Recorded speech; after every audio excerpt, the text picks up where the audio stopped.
Did you know that the piano is actually a percussion instrument because of the hammers that hit strings inside of it? In order to be informed on how to play the piano, there are three major concepts that need to be tackled first. I personally am credible for teaching you this because I've been taking lessons for 12 years and have taught a few myself. There are three major components that go into learning the piano.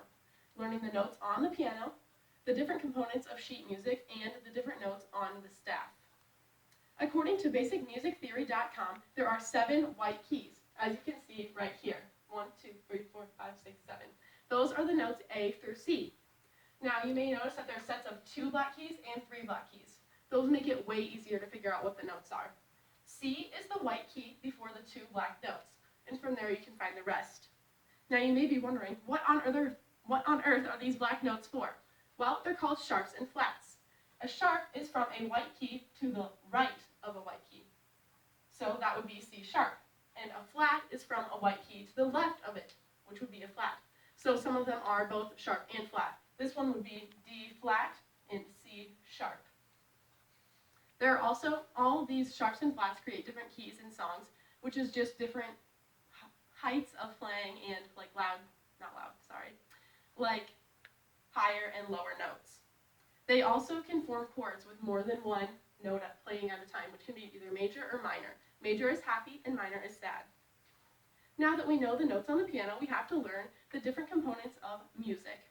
This can be found on the music dictionary.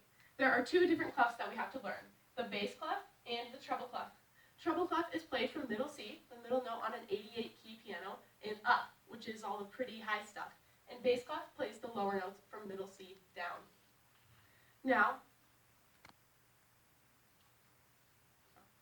there are 2 signatures also, the time signature and the key signature. The key signature tells us what our sharps and flats are going to be throughout the song, and the time signature tells us how many different notes we're going to play in every single little chunk of music, called a measure, and what different types of notes are going to get each beat. Now that we know what these are, we have to learn the notes on the staff, and then we'll be ready to play some songs.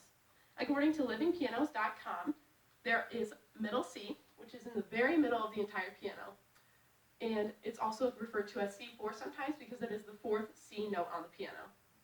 Now, this middle C also correlates with the line in between the bass clef and the treble clef. So from there, you can figure out every single note related from the piano to the staff. For the treble clef notes, we often use face, F-A-C-E, to remember the spaces, F, A, C, and E.